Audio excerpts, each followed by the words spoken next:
Serial एहसान फरामोश में इस बार फलक और आलिया भाभी के बीच दोबारा से जंग शुरू हो गई। लेकिन ये सारी की सारी बातें इस बार कबीर से बर्दाश्त नहीं हुई।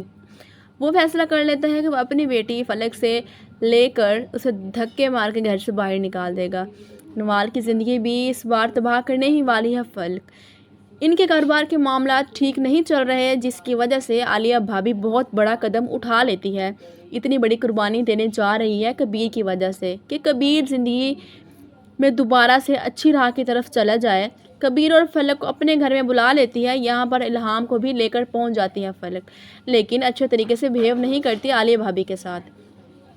आलिया कहती है कि मैंने और तकदीर ने फैसला किया है कि ये घर हम गिरवी रखवा देंगे, जिसके बाद कुछ पैसे मिलेंगे वो हम कारोबार में इन्वेस्ट कर लेंगे। ये बात सुनने के बाद यहाँ पर बहुत ज़्यादा खुश होती है फलक, लेकिन ये बातें कबीर से बर्दाश्त नहीं होती। वो आलिया भाभी से कहता है कि हमारे लिए इतनी बड़ी कुर्बानी देने जा रही हैं, मेरी इज़्ज़त नफ्स इस बात को गवारा नहीं करती कि मैं सिर्फ और सिर्फ अपने लिए आपको बेघर कर दूं। यहाँ पर फलक कबीर की तरफ आंखें निकालना शुरू कर देती है कि ये क्या कर रहा है। अगर उन्होंने ये कदम उठा लिया है तो आगे से खामोश रहे, अपना फ़ायदा सोचें। कबीर साफ मना कर देता है कि ऐसा कुछ भी नहीं करेंगे, मैं कुछ ना कुछ ऐसा करता हूँ जिसकी वजह से हमें प्रॉफिट होगा, पैसे मिलेंगे जिसकी वजह से कंपनी के हालात अच्छे हो जाएंगे, पैसे कंपनी पर इन्वेस्ट करूँगा। कबीर फलक की सारी चालाकियाँ जान चुका है। वो फलक को कहता है कि हम अपना अपार्टमेंट गिरवी रखवा देते हैं। यह सुनने के बाद फलक खामोश हो जाती है। दूसरी जानिब फलक बिल्कुल भी इल्हाम का अच्छे तरीके से ख्याल नहीं रख रहे। दिल करता है बाहर चली जाती है। घर में लगी मुलाजमा को अपनी बेटी पकड़ाकर खुद घूम रही है, लेकिन ये बातें कबीर से बर्दाश्त नहीं होती। बेटी को पकड़कर जैसे ही वो मुलाजमा को पकड़ाता है, यहाँ तक कि फीड भी मुलाजमा ही करवा रही होती है। कबीर फलक को कहता है कि इल्हाम का ख्याल रखना मुलाजमा का काम नहीं है, तुम्हारी जिम्मेदारी है। तुम्हारी इन्हीं हरकतों की वजह से मैं अलग घर में रहने के ख़िलाफ़ था। अब बार बार मुझे ये ताने क्यों देते हैं?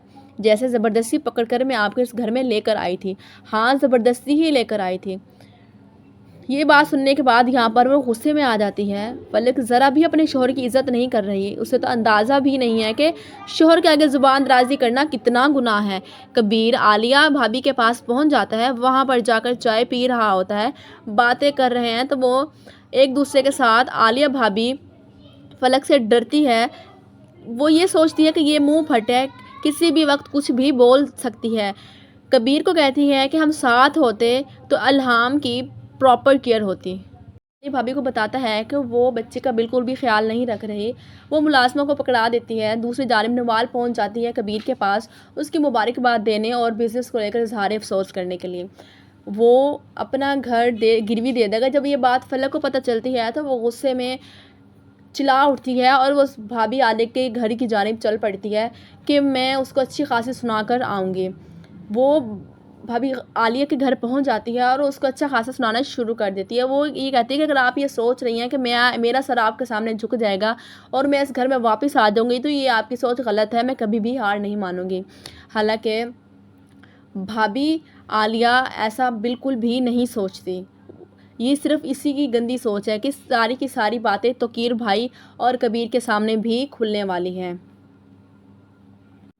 और कबीर ये फैसला करता है कि वो अपना घर गिरवी रखवा देगा और चेक आलिया भाभी को दे देगा, पकड़ा देगा और वो फलक से अपनी बेटी इल्हाम छीन लेगा और फलक को घर से बाहर निकाल देगा। जिसके बाद वो रोती हुई अपने घर चली जाती है और अपनी बहन से लिपट कर रोती है कि मेरी बेटी उन्होंने मुझसे छीन ली है और वो मुझे तलाक देने की धमकियां दे रहा है। लेकिन आने वाले वक्त में वो अपनी ही बहन नवाल की ज़िंदगी भी तबाह करने वाली है, क्योंकि हमज़ा ने इस बार फैसला कर लिया है कि वो निकाह नहीं करेगा और जो मंगनी है वो भी तोड़ देगा। नवाल के साथ साथ हमज़ा की मंगनी तोड़ने के बाद उसने कबीर की भी तलाक हो ही जाती है। फलक के साथ साथ फलक और हमज़ा एक दूसरे के बहुत जल्द करीब आने वाले हैं, लेकिन करीब तो आ जाएंगे, निकाह भी कर लेंगे, लेकिन फलक की हकीकत बहुत जल्द खुल जाएगी।